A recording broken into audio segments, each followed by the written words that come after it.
Welcome to the How Did We Get Here podcast, the show that allows inspiring women from all walks of life a place to tell their story. Follow along every fortnight as we chat about each woman's challenges, life lessons, and words of wisdom that they have picked up along the way. Everything that has led them to being right here and right now. I'm your host, Jess, and from wherever you are in the world, I hope the story you hear today makes you smile, laugh, and maybe even cry a little. I hope it inspires you and fills your cup up just a little bit more, because in this day and age, inspiration and stories are always worth sharing. So grab a coffee or a tea and settle in for today's episode.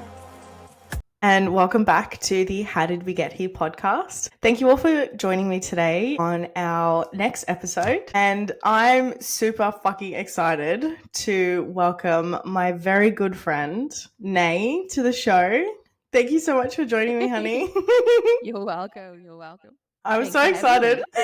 So if anyone knows Nae on Instagram and through the IFBB, she is an absolute fucking legend for so many reasons, but she is someone that I admire a lot and someone I have a lot of respect for. And, you know, I've wanted to branch out and to interview different women from different parts and different walks of life on the show. So, Nae, thank you so much for joining us today. You're welcome.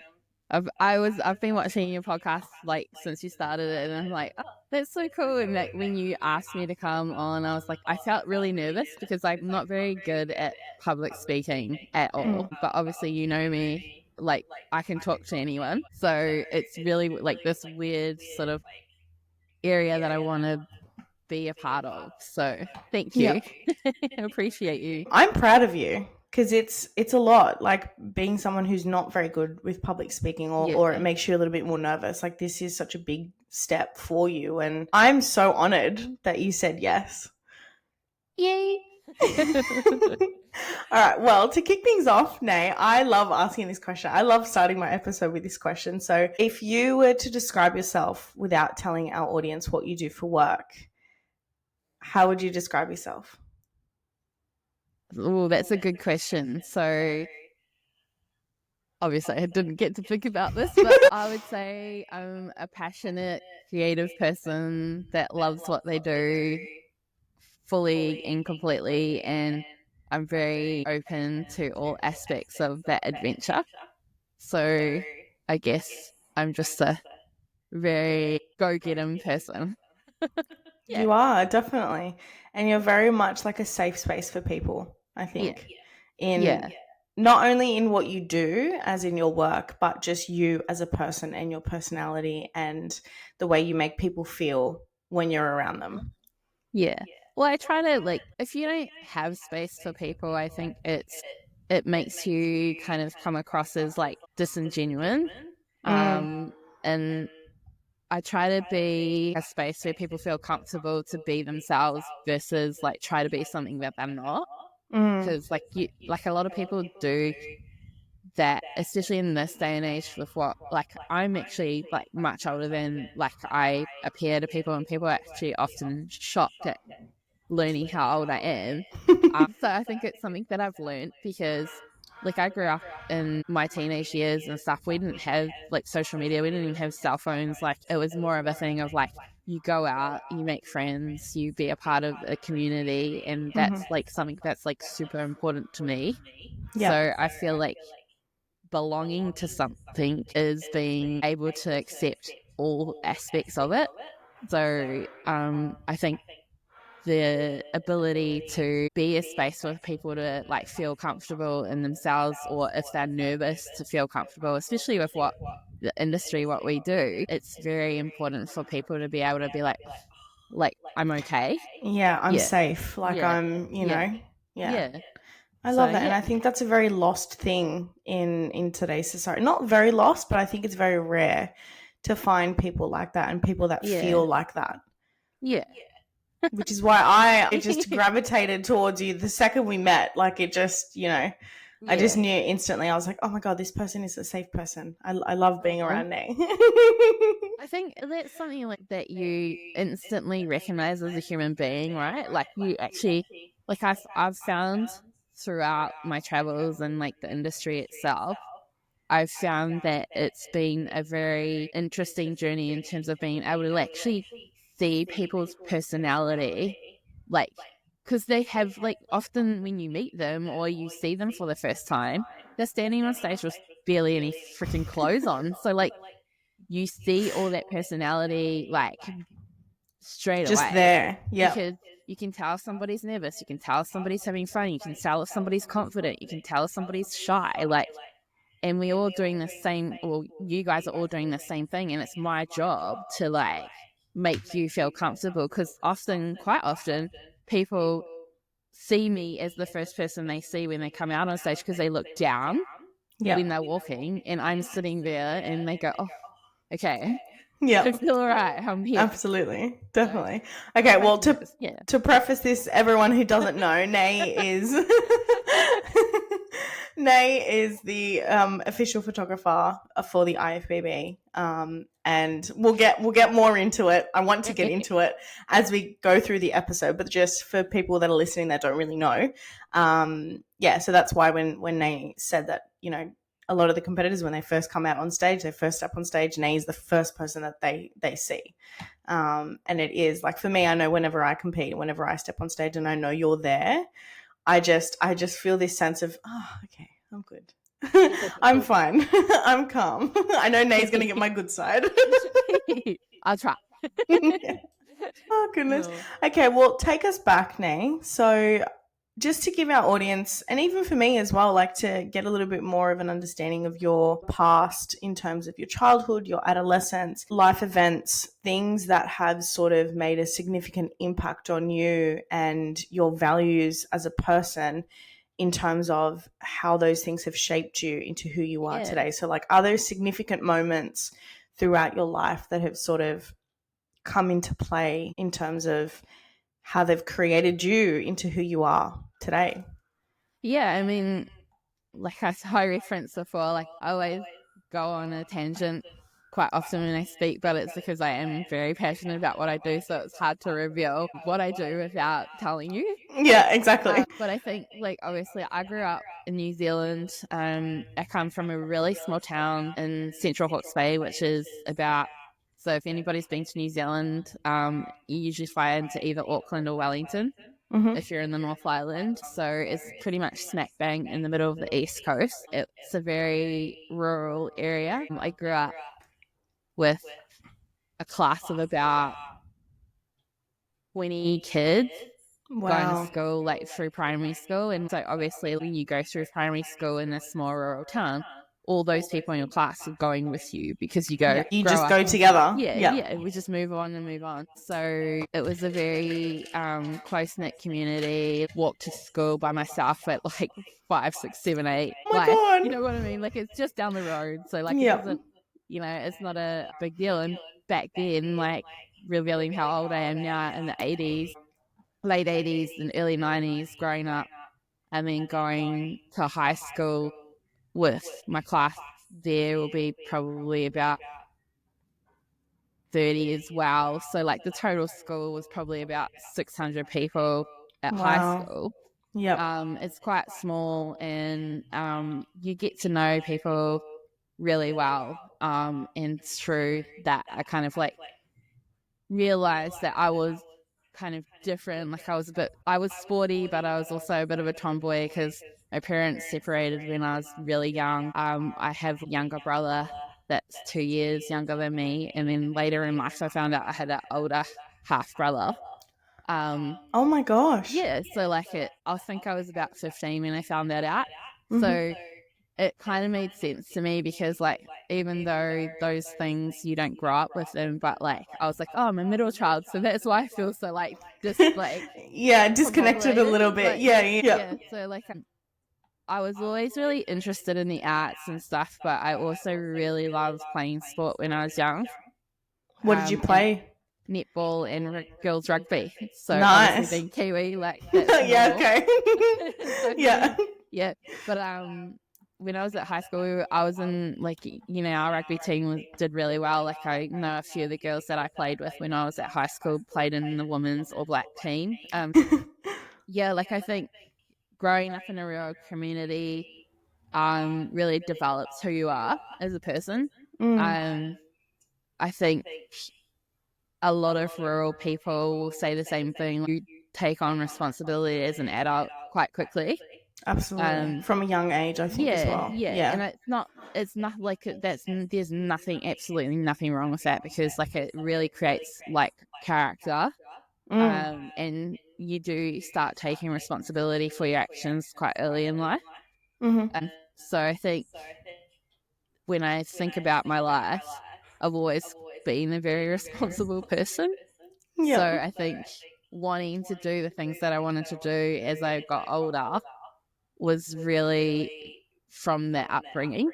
So yeah, it's very interesting kind of self-reflection as you get older of the things that didn't necessarily make sense or matter to you when you were young, Yeah. that creates who you are as an As an adult. adult, yeah. Yeah.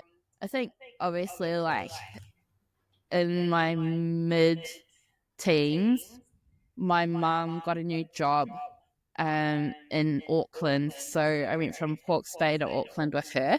And my brother stayed at um with my dad and went to boarding school and did all that kind of stuff. But when I moved up to Auckland, I went from a school of 600 to 1600. So it was like full culture shock. Like, Jesus, yeah. yeah, Far out. couldn't really grasp what I You should were, be doing. yeah, and you were sort of just thrown into it.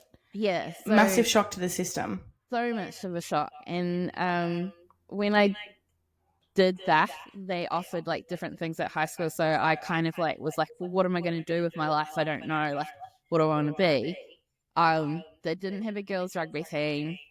They didn't have a netball team. They didn't have a rugby team. They had netball, but like, you know, when you come from another school and you have to go to tryouts and things like that, you kind of go, oh, like, because you know, like the school that I was so small at, well, the school that I was at was small, became huge, so you did have to try out. So I was like, well, okay, well, I'll try these other things in my life, and like it was like journalism, media studies. I kind of dabbled with the idea of doing art, but I just could only take a couple of like cool choices in high school. So Yep. I did journalism and media studies because I wanted to get into film production. And yeah, I kind of like those 3 years that I was at that high school sucked. Aww. But the savior for me was journalism and media studies, because I had a really cool media studies teacher who used to let me like skip like classes to help him and stuff, and he'd write me pink slips and Oh, that's all that cool. kind of stuff. We produced TV programs and all that kind of thing, and That's amazing. It really created like a passion for you. Yeah, like this is what I want to do. And I'd always loved film growing up, like watching movies and things like that. So it was like really cool to be able to do those things and learn those things at such a young age. And it was good as well that teacher recognized and saw that in you. Yeah. That he could see that you had that passion. And I think, like, coming from me, like I was I was a high school teacher. When you see that kid who's got that fire, who's got that sort of, you know, that drive to want to know more and engage more, and you know, you want to give them the more difficult tasks. You want to feed that enthusiasm. You want to feed that passion in that kid, because you never know what that's going to develop into. And so that teacher must have seen that in you. Yeah, shout out Mr. Lawrence. Woo, we love Mr. Lawrence. I don't know if he will ever see this, but yeah, like I just could you imagine? Yeah, I know, he'll be like, but like I made a couple of really close friends in those times as well, and I'm still like, they are my two bestest friends in the world. I love that, and I'm still in contact with them all these years later. I think that was like the starting point for me. And then the year after I started at that school in the journalism class, we were producing the newspaper, and nobody could take photos. Like nobody nobody was doing the photos type thing. And my journalism teacher turned around and said to me, hey, do you want to to take this camera and see if you can figure it out. And I was like, okay. And it was Sure. like this old Olympus OM1, fully manual. I had to figure it out, and like I figured it out by myself. So my passion started from that point because it allowed me to be able to mingle with people that didn't know me because I was new to the school. Yeah. So that was kind of like cool. Like Auckland was still like a massive culture shock for me. And I think it also Yeah. gave you the opportunity to sort of have your way of sort of getting into meeting new people in a way that was a little less intimidating. I think because like you're not just this random person who's coming, who's new, who's, you know, you're here, you're like, I'm taking photos, like I'm here to, and you sort of have not your camera as like a safety blanket, but it sort of was in that way because you were so new to living in Auckland and being at that school as well. I think that's amazing. Like that was probably the best sort of gift in a way that your teacher gave to you.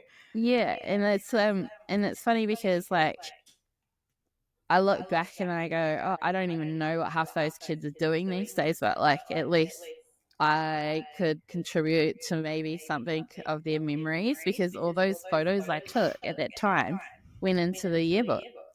Oh So my god. so we like me and my good two friends, we often like if I go back to New Zealand and catch up with them, we often pull out the yearbooks and be like, oh, I remember that time. Like I don't Yeah, even and you're like, remember. I took that photo. I was like, hey, that's me. Like It's I took that photo. me. Yeah, so I think from there I just kind of like struggled to really like want to complete school. And my mum at the time, I think she was like, she saw that and she said, look, if you want to leave school, just fucking leave, but find a job first. So I went and got a job at a camera house, and I was printing photos, selling cameras, like all that kind of stuff, and it just really wasn't like, you know, I was like, oh, I'm not going to do this for my whole life. I can't. Like, there's nothing worse than Nothing in feeling this for like me. you've just got a job. Yeah. So while I was doing that, I was obviously still interested in photography and was taking photos. And I submitted an application to art school thinking I'm probably not going to get in, but here's what we will do. We'll just submit to photography and stuff like that. And they were very big on like, it is an art school. You have to be able to do everything. You have to paint, you have to draw, you have to like design, like you have to come here and be like, this is who I am as a Multifaceted, person. like I'm an artist. Yeah. So I ended up getting accepted, which was really cool. And it was just off my photography because I didn't submit any drawings. I couldn't draw. Wow. Yeah, I couldn't draw. Like I consider myself a good abstract artist. Yeah. It's a painting. Like just the lecturer called me and he goes, look, like he's like, I definitely see potential in your creative ability and stuff. So we're gonna say yes, but you have to be aware that you're gonna have to draw, you're gonna have to paint, and you're gonna have to learn things that like out of your outside comfort of zone. photography. Yeah. And I was like, okay, cool. So that started. Oh my god. So Wow. it's been like I did it over 5 years because I took a year in between the 4-year degree to travel and come over to Australia with my mom. You then? Like So 18? 21. So I worked for a while after high school, but it was just not, it wasn't something that I was that keen on. So when I graduated, I would be 23. Yes, I started when I was 20. Yeah, and no. Yeah, so you're right. I was not. This is how old I am. So like I did that, and then like straight from art school, I went into media, producing TV or like TV production and stuff like that. So I was just a production assistant, like booking people in for the shows and stuff like that, and getting to like intermingle and learn the different roles of like TV production. And the producer said to me, she was like, oh, you seem like you're really into hip hop and stuff. Do you want to like kind of try and like create some segments for the show with your friends and stuff, like, you know, because we know that you've got a degree in lens-based media. And I was like, yeah, sure. So off I went with a camera, did a few things, came to Australia, filmed a hip-hop battle, went back to Auckland, produced that segment, did a whole bunch of cool shit, and then I was like, I need to travel. I'm getting too old. So off I went. Yeah. So where did you travel to first? Where did you go? So I'd been to America a couple of times with my mom and family, but I really wanted to go to Europe. And at that time, my mom got offered a job in London. Wow. So my mom's been really great. Like, whenever she had a, like, really, because she ended up being super successful after her and my dad separated, and me and my brother, like, kind of like, one went with my dad, one went with my mom. But as an adult, my mom was like, if you ever want to come and travel the world with me, because this is what I'm going to do, just come. Like, it's fine. So I love that. Yeah, me and my brother actually ended up going over to London to do our OE together. Oh, wow. But he had his group of friends over there as well. And I just went, like, I was like, fuck it, I'm just going to go. So you went. We were based in London I was there for 2.5 years.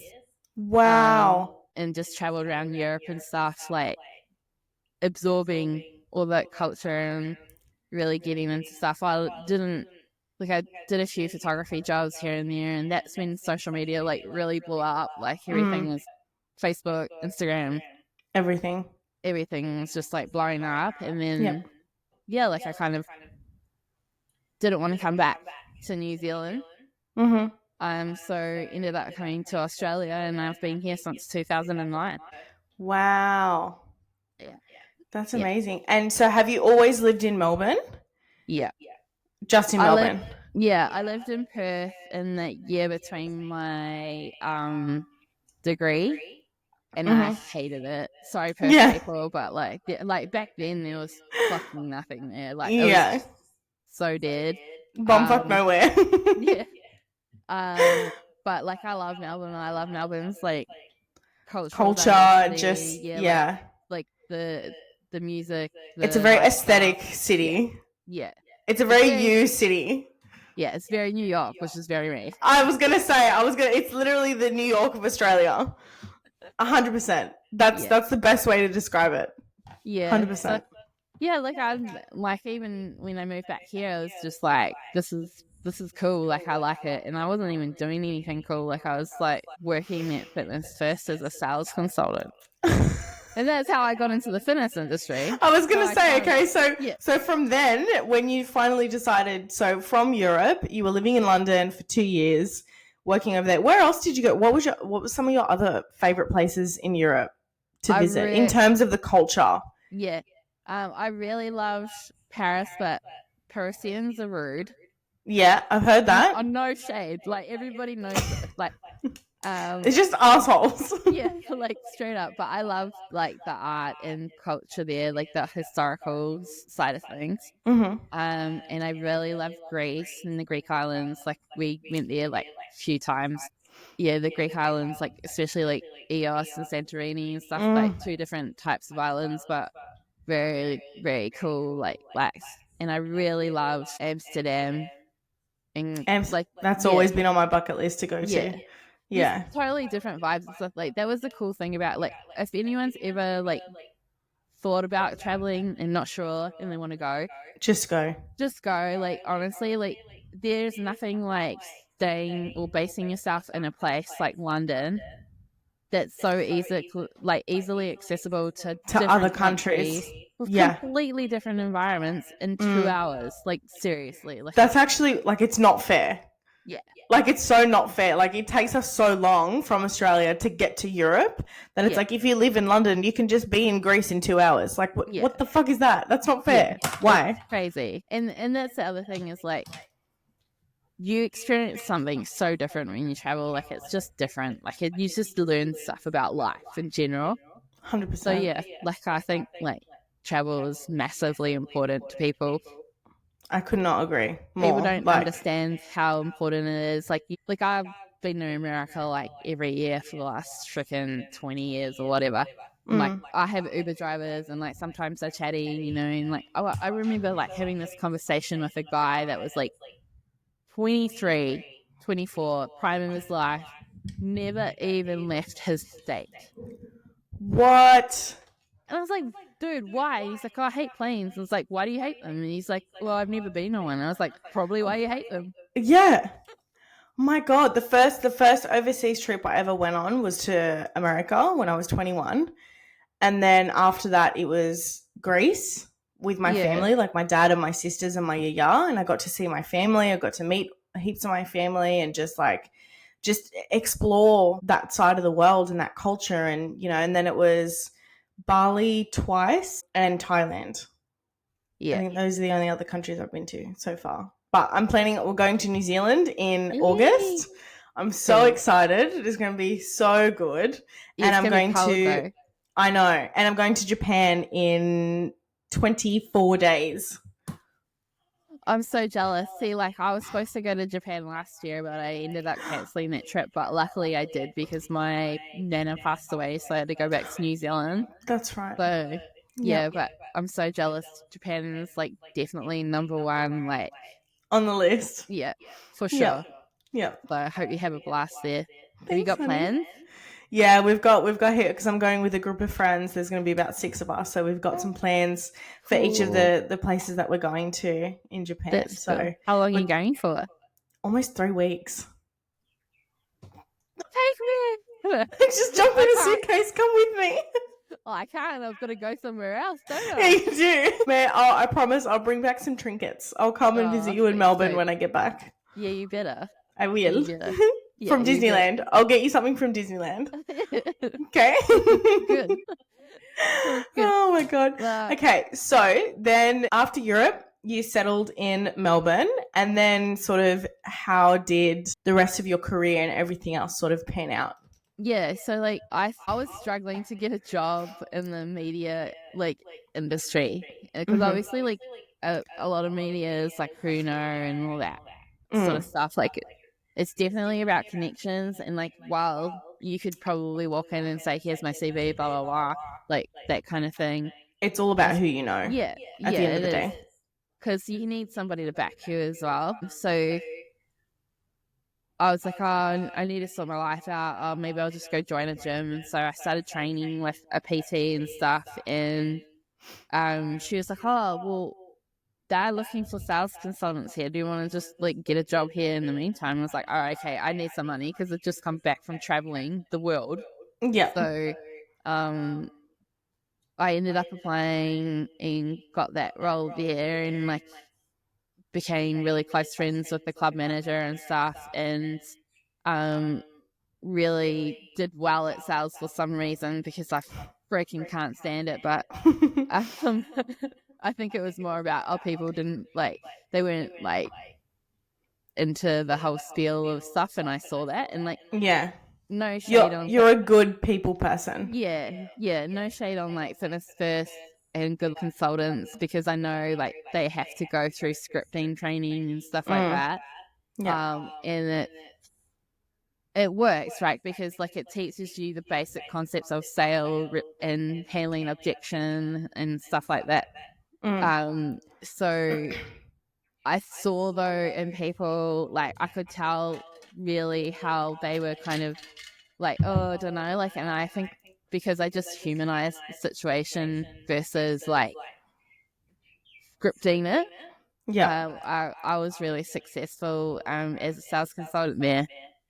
And so I ended up getting made an assistant club manager, which was technically at that level sales manager. Oh my God. Like I don't even know how I managed that, but like obviously it was wild, more money, more opportunity. So like I just said yes. Absolutely. And then you kind of get stuck in a rut when you do stuff like that. And I think because I'd been here for like 3 years, I was over it. I'd been doing the same thing every day with the sales side of things. I was just like, what can I do? And when I did my cert 3 and 4, and the company was cool with me doing that while I was working and stuff like that because they supported it. Yep. And then I just was like, I'm not going to be an assistant club manager anymore. I'm going to Yep. be a fitness instructor. So I swapped that to that. And at that time, my friends were competing and they knew that I could take photos. So Yep. they asked me to take a few photos and things like that. And I was obviously going to their comps and all that kind of stuff. Yep. And then one thing led to another. My friend got sponsored by a nutrition company. And they were looking for somebody to do the social media and their content. Because that's when it was like, well, like, you know, thing. Yeah. So, they were like, oh, my friend, she does, like, she's really great at taking photos and doing videos and stuff. Like, maybe you could use her. And, like, at that time, it was, like, really, like, about learning on the job. And so, like, I interviewed, they hired me, like, casually. Yep. And then it turned into a full-time role. And I learned a lot in the time that I was there because it was such a full-on, like, environment. The industry was booming, like, Yeah. the supplement industry itself was booming, like, fitness, its influencers were, like, just starting to become a thing. People were starting to pay, like, sports people money and stuff like that. So, yeah, like, that's how I got into this industry that we work in now, in this space, this, like, Yep. space that we all kind of, like, meet each other in. Yeah. Like, one thing led to another. Like, I, like, was there, we were doing expos and all that kind of stuff. Chum, which supplement company was it? Optimum Nutrition. Oh my god, sweet. Wow. So Optimum Nutrition BSN. So Glanbia Performance Nutrition is the subsidiary company that owns both of those brands. Yep. So I did it, like, I got so many, like, great opportunities. And, like, obviously, like, the first marketing manager that hired me, I really respect him. He, like, taught me so much about, like, the industry, marketing, like, self-development, like, all that kind of just stuff. Just the ins and outs and just everything. Yep. To this day, respect him so much. And he is, like, super successful and stuff. His family's entirely, like, so beautiful. And, like, we got so many cool opportunities to travel with, like, the likes of, like, Flex Lewis, Steve Cook. That's how I met Courtney. And yeah, like, it was just, like, this cool, fucking awesome opportunity that I got. And I just was like, I'm going to do this. I'm going to take it and I'm going to run with it. And, like, yeah, while you don't kind of, like, know everything, you learn on the job. And that's it, as long as you take all the learnings and apply them, you can be successful in anything. It got to a point where the company itself, like, expanded and, like, it boomed like crazy. It went from, like, 5 employees in the office to, like, 15. And whoa. Yeah, it was super crazy. And I think at that time there was, like, a few sort of, like, role changes and stuff like that so my direct report ended up changing. So I didn't have that relationship with my direct manager anymore, and the team environment changed. But that didn't mean that I didn't enjoy my job any less. It meant that I just had to learn to struggle with a few different personalities.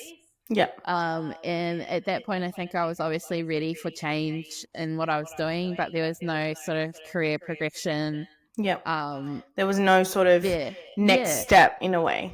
And so at that time, obviously I'd spent a lot of time with Steve Cook when he came out to the expos and stuff, and he had asked me to go hang out with them on my holidays and stuff if I wanted to, and go to Body Power Expo in the UK. Oh my god, that is amazing. Yeah, so, like, because we were, like, we're pretty good friends. Like, we ended up being pretty good friends because we have, like, a real, like, similar shared passion for kicks. So we got along really well. And I went to the UK with his entourage. I think because obviously, like, when they came out, I used to, like, look after them and drive them around and, like, go on tour with them and do their content and help them with all their, like, photos and stuff. So it just kind of seemed a natural progression. And they offered me a role to go over there and to the States. So I said yes. Obviously, as you would. Like, yeah, why wouldn't you, kind of thing. Yeah. Like right when it was like super like Massive. important. Yeah, like I did that, and like it was just a really crazy experience. Like I didn't do it full time for a very long, but like I spent a good like 8 months in the US working That's on crazy. his branding and like developing some stuff for him with the fitness culture that he did. Really sort of like learn a lot about myself as well at that time. So yeah, What and do you then I think? came here. Yeah. What do you think some of the biggest lessons that you learned about yourself during that time was? To not be afraid of saying no. Mm. Yeah. Um, As in, like, adding more to your workload? No? well, no, Or you just know in me, I'm a life? workhorse. You are a workhorse? I know. I think saying no to things that you really want to do, but you don't think are right at the time, like Yeah. timing wise, like learning to know when you're ready for something and when you're not. Yeah. Yeah. That was, I think a lot of people sometimes go, oh, like it goes back to what I said about like learning on the job, but there's also recognizing when something isn't gonna give you what you need at that time. Yep. Yep. So I think Having a little bit of foresight, I guess. yeah, like spending time away from family and friends, like super difficult. When you've got nobody and you need to just vent, and you can't vent to your boss. Yeah. No. You know what, that sort of like, oh, I'm stuck but I don't have anyone to talk to, so it just like festers Yeah. in your body. Yeah.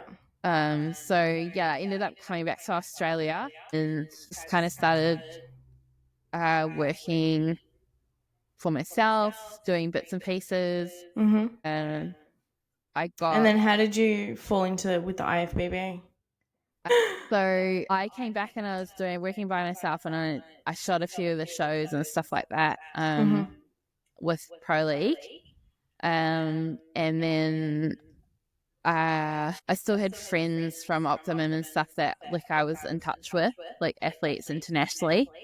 So I was kind of like doing bits and pieces with like smaller brands that were still in the supplement space and still being in touch with those athletes at a higher level, like Olympians and stuff like that. So I ended up going over to the US to shoot Olympia. I volunteered when I came back to work at the Arnold.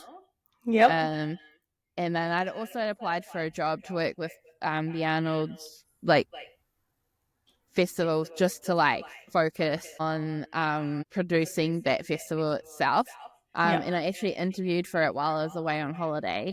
And Tony later told me that like it was between me and someone else, and they gave someone else who was there the job because I wasn't there then and then. They wanted them to start straight away. I was kind of like gutted, but like they did. They contacted me and said, "Hey, do you want to come and help out in the office? Simone needs some help with graphics and social media and stuff like that." So I jumped at that because I love the industry, and so I was sitting in the office when they decided to pull the festival because of COVID.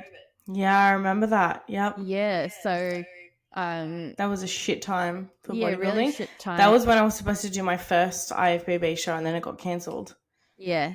Yeah. And it was a shit time for everyone. Like I remember we were all just sitting in the office, like looking at what was happening with the Grand Prix, because you know people were walking into the gates and like people were scanning into their gates, and then the next day they were closed down. So it's like, what's happening with us? And it was like a week out, and yeah, like we had to cancel everything. They cancelled it, and then obviously like with that being like obviously just doing casual work with them, like it was just like, yeah, okay, sorry, like this is gonna happen. And like it was really tough during COVID for people like me, because like obviously what I do, most of my jobs like shooting people and stuff, and people based. Yep. Yeah, just literally like every time something new happened with Melbourne, being stuck in Melbourne was like restricting. it got to a point where you couldn't even go outside and shoot unless you had a permit. So I was That's ridiculous. screwed. I was really fortunate to be working at the time with like a little mini supplement company, Yep. and doing their content and stuff, but that they were based in New York. Yep, that's So good. it was all like I was just running their social medias, doing their content, like developing stuff for them in that sense. But then I had to shoot 3 shoots for them. Mm-hmm. I was like, what the fuck am I going to do? I can't go anywhere. I can't do I was anything. like, because I'm a Kiwi, I obviously like could go to New Zealand, but it meant like I probably couldn't come back here. Yeah. And I also had to fucking quarantine. Mm-hmm. So I made the decision to go back to New Zealand in the second year of COVID, like at the end of 2020. So that was like a full year, I guess. And yeah, I lived my life out in New Zealand for about 3-4 months, and I got to go back to Australia. Can't be here anymore. Far out. Yeah, I ended up coming back here, and I did a few things, and then was like, I'm gonna work for myself again. And then I approached Tony after one of the shows, asking him if there was any work, and like they just sort of didn't have anything at that time. And then like literally a month went past, and they were like, actually, we do have something. Can you come in? So I ended up taking on the role of like doing the socials and helping with sponsorship. Mm-hmm. And then it's just kind of like developed from there. Tony spoken to us about like creating a really solid media team, and I think like we all jumped at it because we love, all of us used to go and do it for free and like never get anything out of it. And Yep. I think sometimes even it's frustrating when you do things like that for free, and like the athletes get all these cool things, we couldn't do anything with it. Like it's like they don't tag us, they don't get the photos, we can't send them out. Like who do you send them to? Like they just exist in a space. So Tony really, like, obviously being the visionary person that he is like saw an opportunity to be like, well, we can help you exist in a space, and we can also get you paid. So now that exactly, so all the competitors now, like, they pay for their photo packages, and like, then they get access to them straight away. Yeah, well, so like they've got so many opportunities now. Like, you know, we worked really hard to develop the team to a point where it was like super talented.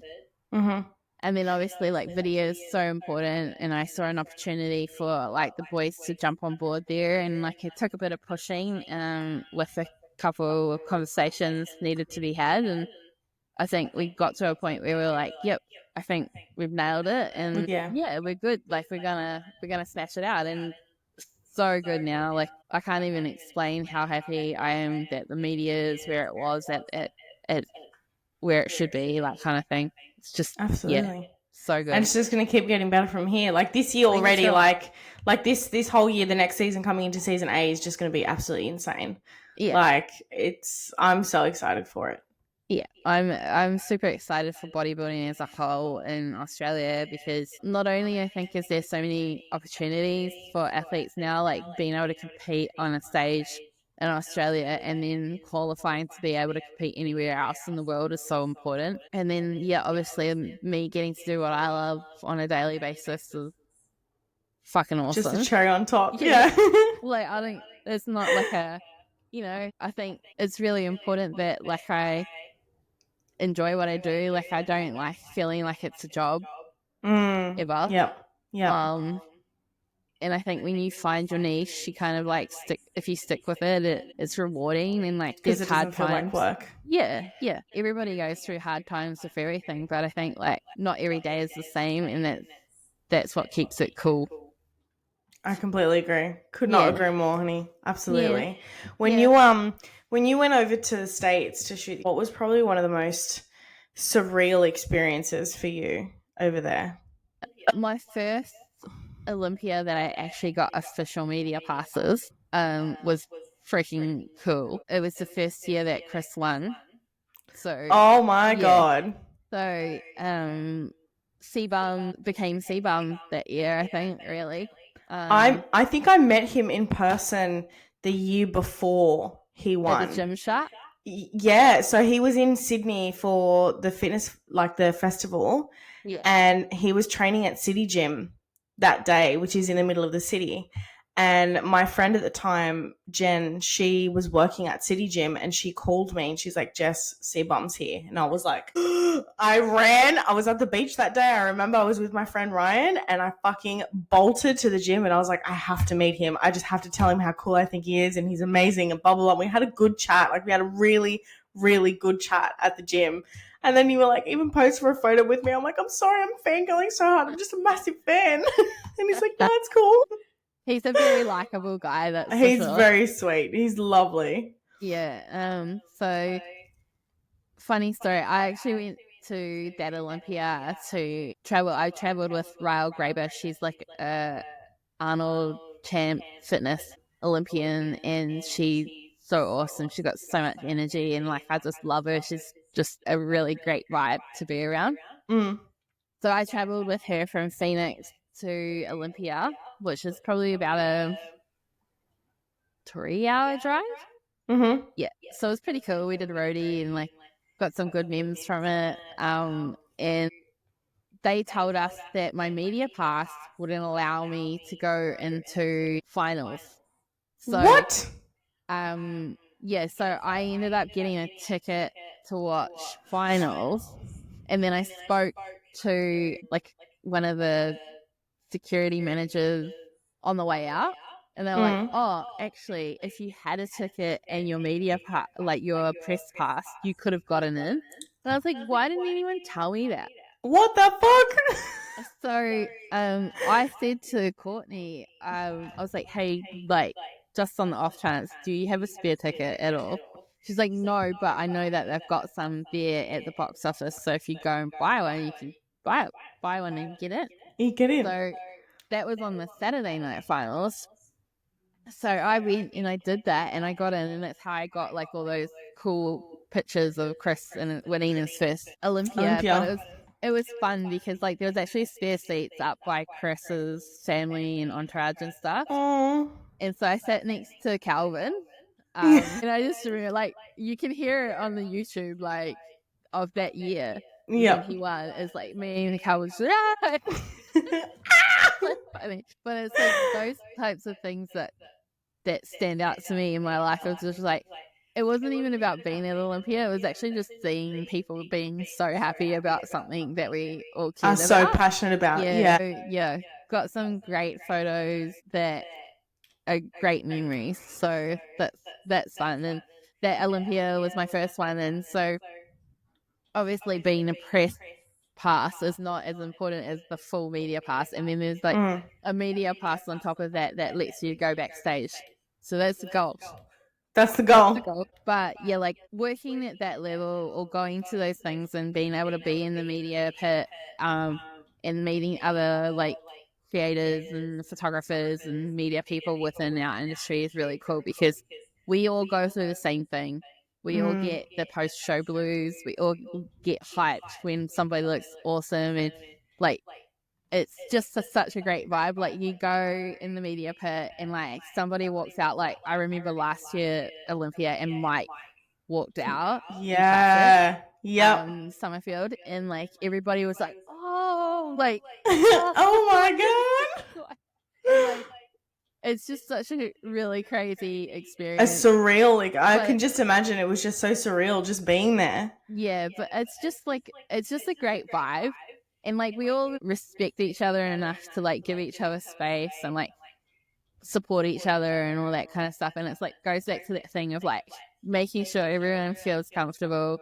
Yeah. And like I've got friends that they run a lot of media in Colorado and stuff like, and like you're messaging each other before the shows, you get there and you're like, can't wait to see you, like save your seat, like bring your coffee, like all that kind of stuff. So yeah, I think it's like that thing is actually what I look forward to most. The most. Like, yeah, it's cool to see Samson win because I fucking love Samson. Yeah. And I think he's a well-deserved Olympian and Mr.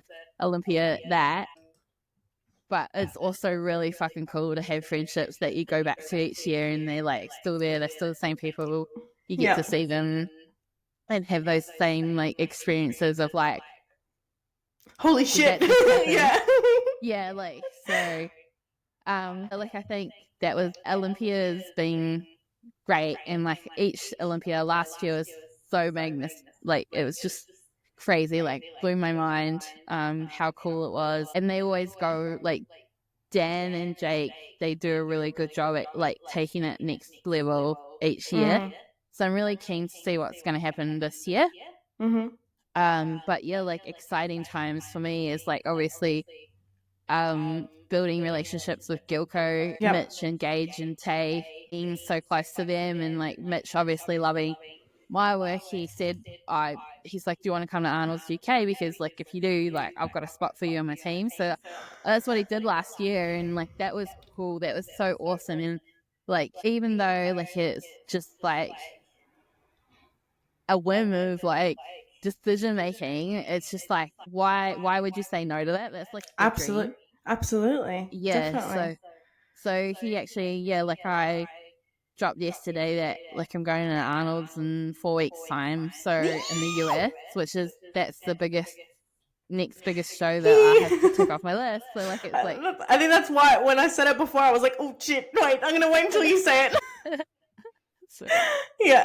but I think it's like that sort of stuff, like it's so awesome, it's so amazing, and like I don't like take it for granted at all, because like it's just such an incredible opportunity, have that opportunity in life. Not many people get to do it, and like I think like you have to have a level of like confidence, but also like still keep your wits about you, because you are doing something that you've always wished to do. And I still get nervous, because like, you know, like I go there, I'm representing Gilco, and like they're so talented, the boys are so freaking amazing at what they do, and they're such awesome dudes too. But we're like, when I look at it, we're all the same. We all just do it because we love it. Like it's just cool. Like we just love capturing people at their best and making sure it looks cool. Yeah. I would definitely say that. Yeah. Well, that's leading into that though, that like that's one of my questions as well, like what your purpose is in life. And for you, Nae, I definitely believe that is like capturing those moments for people, and like those moments in between as well, not just on stage, not just the big wins, but you know, those little moments. And you're so good at capturing that magic in a way that it shows in everything that you do. Yeah. Well, like I think, thank you. Like I do appreciate you telling me that, because sometimes like even I think it happens a lot with creatives, is that you become your own worst critic, and sometimes you go, oh, I don't even know if they liked it, like they didn't get it, or like something, I don't know. I think like it's important to recognize that sometimes there's like things don't go your way, and like I always try to make sure that I shoot in a way that I can ensure that they do go my way. But it's practice, right? I try to keep reality a thing, right? Like it's hard I'm trying to capture my thoughts and process them into words, but the biggest thing that I find that creators these days is they too scared to put in the work, too scared to put in the hours, too scared about how long it's going to take them to get to where they want to be, but always expect it immediately. You're just like, what would be then your few pieces of advice to new creatives or people trying to get into the creative space, either that photography or social media or things like that? Would it be to just do the hours, put the fucking work in? Hard work kills talent. Yeah, like 100%, 100%. It's funny because like you see all these entrepreneurs and they give you all these motivational like expressions and all that kind of stuff, but like if you're not willing to put in the work, you don't deserve the recognition. That's 100%. All. I totally agree. At the end of the day, that's what it comes down to, because you can be talented as fuck, super lucky, go in with a big head and attitude, take a few photos, doesn't make you a star. Like there's thousands of people exactly like that, you. and I think And if you become like a carbon copy, it's so easy to sort of sniff that out in this day and age. Like it's so easy to recognize when you are being like that. Yeah. And I think the other thing is like, it's fine to like imitate others and like kind of like try and be exactly like others. But if you're not being real, one, with your audience, two, with yourself. What's the fucking point? Exactly. Like, because why? people recognize it at the end of the day. People like see that like, oh, okay, like you've done all these cool things and like you do all this cool shit, but like for you it's all about name dropping or like being somebody on social media. Yep. You follow me on social media, I fucking barely post. Yeah. And everybody's always on at me about it as well. It's like, they're like, Nae, post more. It's like, they're like, you've got so many followers and your engagement's like okay, and like you do all this work, but you never post anything. It's like, I'm too busy. Yeah, because and also you don't fucking need to. But it's not even about that. It's like I'm too busy doing the thing that the I work. love, yeah, to care about what social media is about. And I think that's the difference. Like I'm not even hating on those like creators or content creators or influencers that do that. It's like that's the difference between being a creator and an artist. And like I always say that there is a difference. I'm not saying that I'm one or the other, but I do, for my experience and what I've been through and like what I work towards, it more leans towards the artist way, because it's more important for me that the work is there and you value the work, and the work brings you emotion and like memories, sense of pride as well. Posting it on the internet to like get the likes. Yep. That's just, at the end of the day, that's just all it comes down to, is like, just if you want to be somebody, like you want to be a photographer recognized in the industry, do the work. Yep. Doesn't matter how long it takes, do the work. 100%. Because like I'll full spectrum now, I'm telling everybody how old I am. Turned 44 in January. It took me until I was, God, I can't do math right now. I was 44 in January. Yep. I did my first Olympia as an official like media pass, not sneaking a camera into the thing or anything like that, in 2019. COVID happened. Yep. And then I was back in 2022. Thank God for Will Whitman giving us and me an experience that I could not even fathom happen. Yep. And to be able to show my ability in terms of my artistry in that. And then back again, like every year I'll go back, because it's an investment to what I do. I don't earn any money when I'm over there. I go off my own like your salary. own back. Yep. All my fun, like all my trips are funded by myself. I do not get paid. I go there to do the work because I love it. And I don't care if I get paid or not. Yep. But I get like, it's lucky when I do. But at the end of the day, you just like gotta take experience, skill, love, passion, and value that more than a quick validation from people on social media. Yeah. So I'm with you on that, honey. Yeah. Fuck yeah. Absolutely. Okay, well, to wrap up our episode, and before we get cut off because your laptop battery is going to die soon, what would Nae today, what would the one piece of advice be that Nae today gives to younger Nae? Nae, who's, in that little small town, back when she was in primary school, what would that one piece of advice be? I think just keep doing you, because you're fine just the way you are. You don't have to fit into a box. You don't have to be like everybody else. No. Regardless of what people say. Fuck yeah. Yeah. I love that. Oh my God, Nae, thank you so much, my love. I appreciate you coming on and just telling us your story. Like I could sit and listen to you talk for hours. Like I could just, I love it. I fucking love it. You know I do. No, thanks for having me. Like, I think it's important, like, that we stick together and, like, support each other, especially being females in this industry as well. 100%. Like, I think it's really important to have a space for us to voice what we think without judgment. So, yeah. Definitely. And I've always wanted to create this safe space for women to come and share their stories. And, you know, I've taken on something that a lot of people have told me about myself in terms of me being a safe space for people to want to talk about their life and about their, you know, life lessons and things like that. And I was like, oh, how do I sort of use that in a way that makes me feel really good? Like I'm giving back to the women who feel safe enough to talk to me. And I was like, oh, fuck yeah, I'm going to start a podcast. So yeah, here we are. It's so good. Like, yeah, it's so good. Keep doing you, because like this space is really sacred, and like doesn't matter. Like you have the conversations, and that's what matters the most, because Absolutely. you feel heard. So 100%. And I'm honored. I'm honored. Every single woman that has said yes to being on my podcast, I am just honored. Always. All right. Well, thank you all so much for. Oh, the little love hearts came up. Try and get that.